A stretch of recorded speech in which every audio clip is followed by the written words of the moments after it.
Hi friends, welcome to heart touching novels. ஈரமான ரோஜாவே episode 18. வீட்டின் கீழ்ப்பகுதியில் பிரஜனின் குரல் ஓங்கி ஒலித்து கொண்டிருக்க என்ன நடக்கிறது என்பதை அறிந்து கொள்வதற்காக மெல்ல படியிறங்கி கீழே வந்தாள் பிரணீதா. அவனுடைய அலுவலக அறையில் இருந்து சத்தம் வரவே நடுங்கிக் கொண்டு ஆங்காங்கே வேலை செய்வது போல பாவனை செய்து கொண்டிருந்த வேலையாட்களை தாண்டி அறையின் உள்ளே எட்டி பார்த்தாள் பிரணீதா. அறையின் உள்ளே ராஜமாணிக்கம் தலை குனிந்து குற்ற உணர்வுடன் அமர்ந்திருக்க, குணசேகரன் எப்பொழுதும் போல பிரஜனை முறைத்து பார்த்தபடி அமர்ந்திருந்தார். கதவை பிரணீதா திறக்கும் சத்தம் கேட்டு திரும்பிய பிரஜனை கண்டு பிரணீதாவுக்கு பயத்தில் பேச்சே வரவில்லை. பிரஜனின் கண்கள் கோவைப்பழம் போல் சிவந்திருந்தது. கோபத்தில் அவனை கண்டவள் பயந்து போனாள். பிரணீதாவை அங்கே எதிர்பாராத பிரஜன் அவளது பய பார்வையைக் கண்டு நொடியில் தன்னை மீட்டு எடுத்தான். என்னம்மோ, எதுவும் பேசணுமா என்று கேட்டான். எதுவும் பிரச்சனையா என்றால் கொஞ்சம் பயந்து கொண்டு. அவன் பார்வை எதிரில் நின்ற இருவரையும் கூறு போட்டதை பின்னால் நின்று கொண்டிருந்தவளால் உணர முடியாமல் போனது. அதெல்லாம் ஒன்றுமில்லை அம்மு என்றான். ஏதோ கோபமா பேசிக்கிட்டு இருந்த மாதிரி இருந்தது, அதான் கேட்டேன். அது ஒன்றுமில்லடா, பிஸ்னஸ் டென்ஷன் என்றவன் அவளது கைப்பிடித்து வேகமாக அங்கிருந்த சோஃபாவுக்கு இழுத்து வர அன்னிச்சை செயல் போல அவனது கையை உதறினாள் பிரணீதா. எதுக்கு இப்படி வேகமாக என்னை இழுத்துட்டு வரீங்க? இந்த மாதிரி நேரத்தில் வேகமாக நடக்கக்கூடாதுன்னு கண்ணம்மா சொல்லியிருக்காங்க. பாப்பாவுக்கு ஆகாதான் என்றவள் அவனது கையை பிடிக்காமல் பூமிக்கு நோகாமல் அஞ்சி நடப்பதைப் போல மின்னடை நடந்து சோஃபாவில் அமர்ந்தாள். விரும்பாத குழந்தையாக இருந்தாலும் அதை முழு மனதாக வெறுக்க முடியாததால் குழந்தையின் நன்மைக்காக ஒவ்வொரு சிறு செயலையும் பார்த்து பார்த்து செய்தாள் பிரணீதா. அவளின் நடவடிக்கையை பார்த்த பிரஜன் முகத்தில் தோன்றிய பாவனையை வர்ணிக்க வார்த்தைகளே இல்லை என்று சொல்லலாம். அத்தனை சோகத்தை தாங்கி இருந்தது அவன் முகம். ஆனால் இது சோர்ந்து போகும் நேரம் இல்லையே. எதிரில் இருந்தவர்களை ஆத்திரத்துடன் உற்று பார்த்தவுடன் கண்களில் வெளிப்பட்ட ஆத்திரத்தை குணசேகரன் சட்டை செய்யவில்லை. கண்களால் இறங்கியபடி அவனை சமாதானம் செய்ய முயன்ற ராஜமாணிக்கத்தின் புறம் அவன் திரும்பவும் இல்லை. அவனது கவனம் முழுக்க பிரணீதாவின் புறமே இருந்தது. நீ மாடிக்கு போ அம்மு, நாங்க வந்து பேசுகிறேன். இங்கே வெளியாட்கள் முன்னாடி குடும்ப விஷயம் பேச வேண்டாம் என்று பேசியவன் அங்கே நிற்கக்கூட விரும்பாமல் பிரணீதாவுடன் அறையை விட்டு வெளியேற, ராஜமாணிக்கத்தின் அழும் குரலில் ஏதோ பேசத் தொடங்க குணசேகரன் முகமும் பயங்கரமாக மாறிப்போனது. நேற்று வந்தவளுக்காக என்னையே யாரோ ஆக்கிவிட்டாயா பிரஜன் என்று சினத்துடன் எண்ணினார். இதுக்காக கண்டிப்பா நீ ஒரு நாள் வருத்தப்படுவ பிரஜன் என்று மனதுக்குள் ராஜமாணிக்கம் அமர்ந்திருந்த சக்கர நாற்காலியை தள்ளிய வண்ணம் அங்கிருந்து வெளியே சென்று விட்டார். பிரஜன் அதே நேரம் பிரணீதாவுடன் தங்களது அறையில் தீவிர யோசனையுடன் குறுக்கும் நெடுக்குமாக நடந்து கொண்டிருந்தான். எதுக்கு இப்படி நடக்கிறார்? அப்படி என்ன யோசனை என்று அவனையே உற்று பார்த்து கொண்டிருந்தாள் பிரணீதா. எதுவும் பிரச்சனையா? தயங்கியபடியே கேட்க பிரஜனின் நடை நின்றது. அம்மோ, இப்போ நான் கேட்குற கேள்விக்கு நல்லா யோசித்து பதில் சொல்லு. உனக்கு வேணும்னா டைம் கூட எடுத்துக்கோ, ஆனால் எனக்கு உன்னோட உறுதியான முடிவு என்னன்னு தெரியணும் என்று பலமாக பீடிகை போடவும் தலையும் புரியாமல் வாளும் புரியாமல் கொஞ்சம் குழம்பித்தான் போனாள் பிரணீதா. உனக்கு கண்டிப்பா இந்த குழந்தை வேணுமா? என்னதான் 1000 சமாதானம் சொன்னாலும் இது உனக்கு பிடிக்காத விதத்தில் வந்த குழந்தை தானே, இதை அழிச்சிடலாமா என்று உடலிருக கேட்டவன் அவளை பார்க்கும் துணிவின்றி ஜன்னல் கம்பிகளில் முகம் புதைத்து கொண்டான். அவனுக்கு அவளது பதில் என்னவாக இருக்கும் என்பது தெரிந்திருந்தாலும் கூட அதை அவள் வாயால் அறிந்து கொள்ள வேண்டும் என்ற எண்ணம். என்ன பேசுகிறார் இவர்? தன்னுடைய காதுகளில் விழுந்த வார்த்தை நிஜம்தானா என்ற சந்தேகத்துடன் காதுகளை அழுந்த தேய்த்து கொண்டவளை பரிதாபத்துடன் பார்த்தான் பிரஜன். அவளின் ஒவ்வொரு செயலும் அந்த குழந்தை மீது அவள் வைத்திருக்கும் அளவு கடந்த அன்பு வெளிப்பட அவன் உடலும் முகமும் மேலும் இறுகி கற்பாறையானது. உங்களுக்கு என்ன பைத்தியம் பிடிச்சிருக்கா? கோபத்தில் தன்னை மறந்து கத்தத் தொடங்கினாள் பிரணீதா. எனக்கு வெறுப்பு இந்த குழந்தை மேலே கிடையாது, அது உருவான விதம் மேலே தான். கோபத்தில் நான் 1000 வார்த்தைகள் பேசுவேன். அதுக்காக என்னோட குழந்தைய அழிக்க நினைப்பீங்களா? அது என்னோட குழந்தை, எனக்கு வேணும். என் குழந்தைக்கு மட்டும் ஏதாவது ஆச்சு அப்புறம் உங்களை நான் மன்னிக்கவே மாட்டேன். உங்கள் மூஞ்சில கூட முழிக்க மாட்டேன். நானும் உயிரோடவே இருக்க மாட்டேன் என்று மூச்சு வாங்காமல் படபடப்புடன் பேசிக்கொண்டே போனவளை ஒரே எட்டில் பாய்ந்து வந்து அணைத்து கொண்டான். அவனது அணைப்பிலிருந்து அவள் துள்ளி விலக முயற்சிக்க அவனது அணைப்பும் மேலும் இறுகியது. அவள் விலக விலக அவன் அனைத்தும் மேலும் இறுகத் தொடங்க ஒரு கட்டத்தில் பிரணீதா சோர்ந்து போனாள். இப்போ எதுக்கு இந்த பேச்சு? ஒருவேளை இந்த குழந்தை ஏதோ செஞ்சிருவாரோ என்ற எண்ணம் தோன்ற உடலும் மனமும் ஒரு சேர அதிர்ந்தது அவளுக்கு. என்னோட குழந்தைய எதுவும் செஞ்சிருவீங்களா என்று அவள் பயத்துடன் கேட்க அந்த கேள்வியின் கனத்தை தாங்க முடியாமல் மேலும் அவளுக்குள் மூழ்கத் தொடங்கினான் பிரஜன். அவளுக்கு ஆறுதல் சொல்வதற்காக அவளை அணைத்து கொண்டானா அல்லது அவளது அணைப்பில் அவன் ஆறுதல் தேடினானா என்பது அவனுக்கே தெரியாமல் போனதுதான் விந்தை. அவனை விலக்கி நிறுத்த அவள் எடுத்த முயற்சிகள் அனைத்தும் தோல்வியில் முடிய அவனாகவே விலகும் வரை காத்திருப்பதை தவிர பிரணீதாவுக்கு வேறு வழியில்லாமல் போனது. சில நிமிடங்கள் கழித்து அவளை விடுவித்த பிரஜனின் முகத்தில் தீர்க்கமான முடிவு ஒன்றை எடுத்துவிட்டு அதை செயலாற்றிவிடும் முனைப்பு தெரியவே பிரணீதாவிற்குள் கலவரம் உண்டது. அவளது மிரட்சியான முகத்தை பார்த்தவன் இயல்பான சிரிப்பு ஒன்றை சிரித்து அவள் மனதில் பாலை வார்த்தான். அப்பாடி, சிரிப்பில் வில்லத்தனம் இல்லை, அப்படின்னா நல்ல மூடில் தான் இருக்காரு என்று முடிவு செய்து கொண்டாள். உன்னோட குழந்தை உனக்கு வேணும், அவ்வளவுதானே? நான் பார்த்துக்கிறேன் அம்மு. உனக்கு வேணுங்கிற ட்ரெஸ் எல்லாம் எடுத்து வச்சுக்கோ, நாம் வெளியே போகணும் என்றான் அறிவிப்பு போல. எங்கே என்று கேட்டாள். அது சஸ்பென்ஸ், போன பிறகு நீயே தெரிஞ்சுப்ப என்றான். இப்போ எதுக்கு என்னை வீட்டை விட்டு வெளியே கூட்டிட்டு போறீங்க? மீண்டும் சந்தேகமாக அவனை பார்க்க அவனும் தடையே இல்லாமல் பதிலை வாரி வழங்கினான். அவன்தான் அடுத்து என்ன செய்ய வேண்டும் என்று முடிவெடுத்து விட்டானே, அதன் பின் அவனை தடுக்க யாரால் முடியும்? அது ஒன்றுமில்லாமோ, இந்த வீடு முழுக்க பெயிண்ட் பண்ண சொல்லியிருக்கேன், வேற மாதிரியான கலரில் என்றான் சற்று மென்மையாக. அதுக்கு நாம் எதுக்கு வெளியே போகணும் என்று கேட்டாள். அடடா, பெயிண்ட் வாசத்தில் இருந்தா உனக்கு ஒன்றும் இல்லை, குழந்தைக்கு தான் சேதாரமா என்றான் அப்பாவி போல. நிஜமாவா என்று கேட்டாள். பின்ன இந்த வாசம் வயிற்றில் இருக்கிற நம்ம பாப்பாவை பாதிக்கும்னு டாக்டர் சொன்னார் என்று பிரஜன் சொன்னதும் உடனே கிளம்புறேன் என்று ஒரு நொடி கூட யோசிக்காமல் சொன்னவள் பெட்டியை எடுத்து தனக்கு வேண்டிய பொருட்களை எடுத்து வைக்க தொடங்க அவளையே கனிவுடன் பார்த்து கொண்டிருந்தவன் அவளுக்கு பெட்டிகளை அடுக்குவதில் உதவி செய்ய அடுத்த சில நிமிடங்களில் இருவரும் தயாராகி கீழே போய்விட்டனர். கீழே சாப்பாட்டு மேஜையில் இவர்களுக்காக ராஜமாணிக்கமும் குணசேகரனும் காத்திருக்க அவர்கள் இருவரையும் பொருட்டாக கூட மதிக்காமல் பிரஜன் அவளின் கைகளை அழுந்த பற்றியபடி காரில் ஏறி சென்றுவிட ராஜமாணிக்கத்தின் கண்கள் உடைப்பெடுத்தது. இப்போ எதுக்கு அழுகிற? எங்கே போயிடுவா?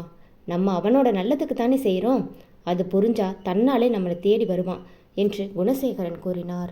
ஒரு வார்த்தை எங்கே போகிறோம் என்று கூட சொல்லாம போறானே என்றார் ராஜமாணிக்கம் குளறலாக. அவன் சொல்லலைன்னா நம்மளால் கண்டுபிடிக்க முடியாது பாரு, அதெல்லாம் நம்ம ஆட்கள் பார்த்துப்பாங்க என்று செருக்குடன் எண்ணிய அவருக்கு தெரியவில்லை பிரஜனின் மனநிலையை பற்றி. பிரஜன் அந்த நிமிடம் விஸ்வாவை விட அவர்கள் இருவரின் மீதுதான் அதிக கோபத்தில் இருந்தான். காரில் பிரஜனுடன் பயணித்து கொண்டிருந்த பிரணீதாவின் மனநிலையும் கிட்டத்தட்ட அதே நிலையில்தான் இருந்தது.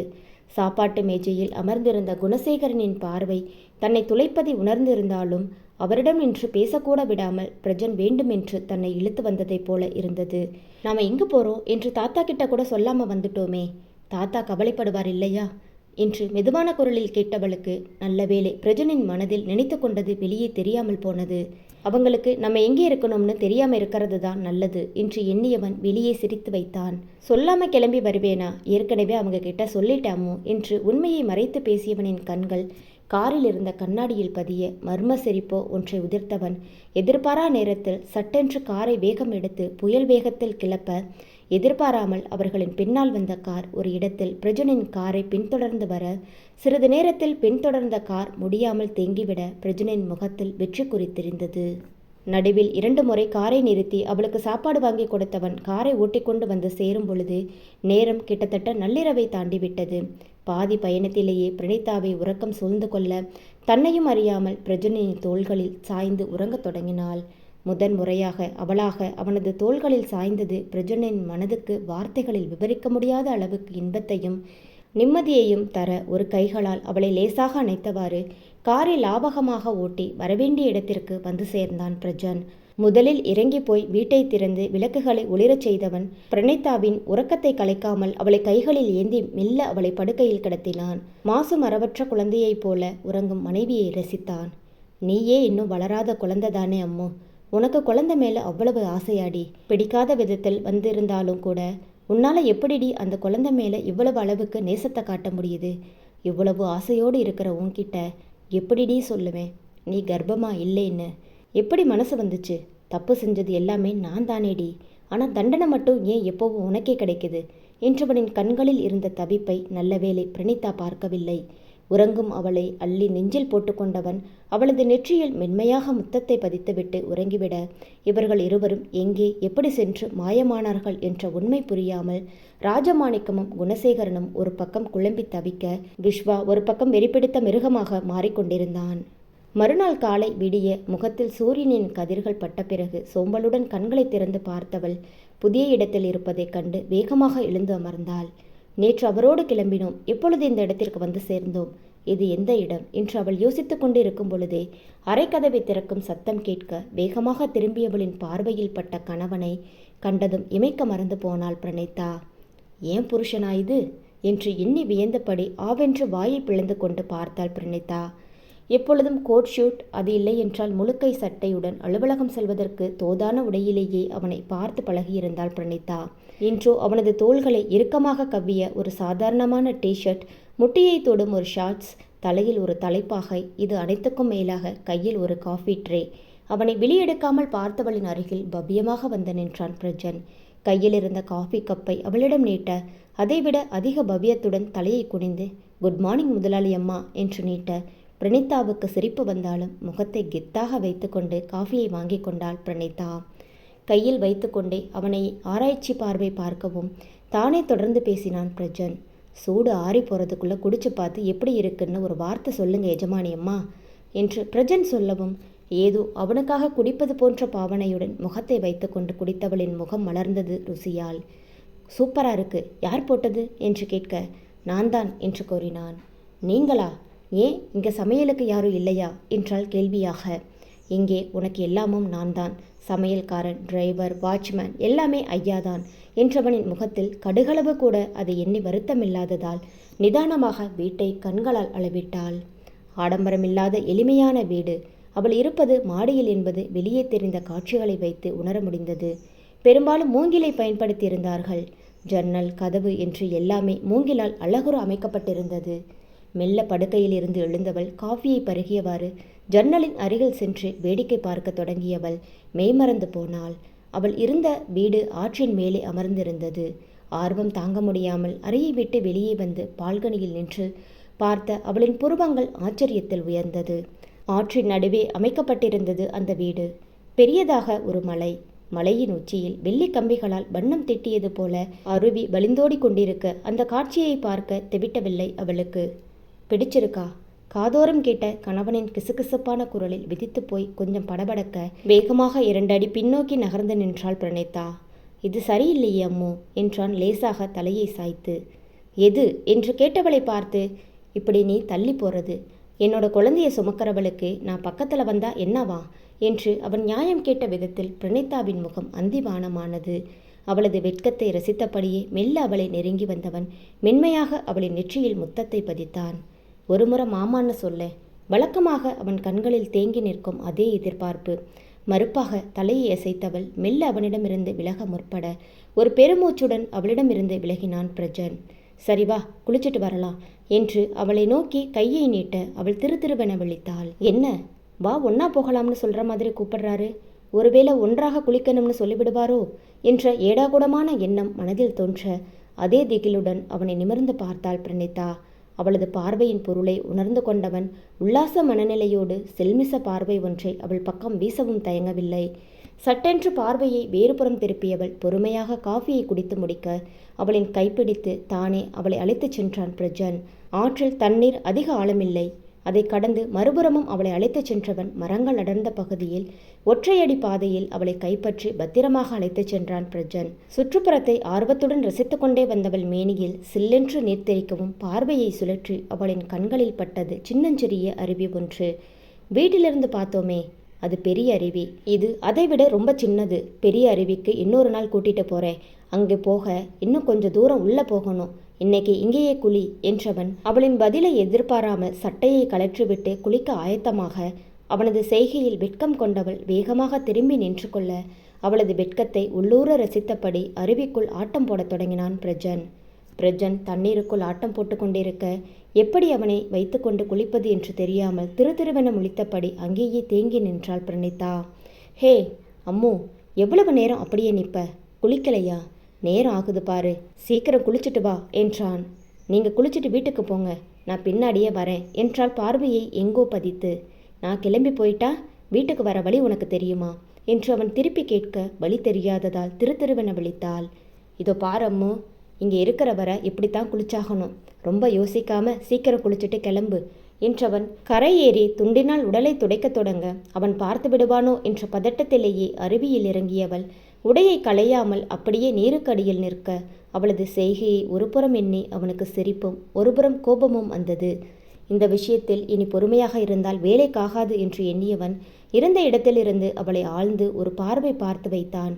அவனது பார்வை உச்சி முதல் பாதம் வரை அவளது மேனியில் அலைப்பாய நீரின் குளுமையும் தாண்டி அவளுக்கு உடல் நடுங்க காரணமாக இருந்தவன் பிரஜன்தான் என்பது சொல்லித்தான் தெரிய வேண்டியதில்லை.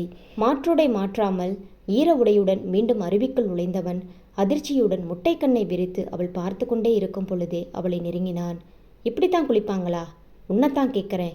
புடவையோட தினமும் குளிக்கிற எண்ணமா உனக்கு என்று அதட்டல் போட பிரணீதாவின் கண்கள் கலங்க தொடங்கியது. நீங்க கொஞ்சம் அந்த பக்கம் போங்களேன், நான் குளிச்சிட்டு வரேன் என்று தாங்க முடியாத தவிப்புடன் கலங்க தொடங்கிய கண்களை பெரும் முயற்சி செய்து அடக்கி கொண்டாள். ஏன் என்றான் ஒற்றை சொல்லாக. நான் குளிக்கணுமே என்றாள்.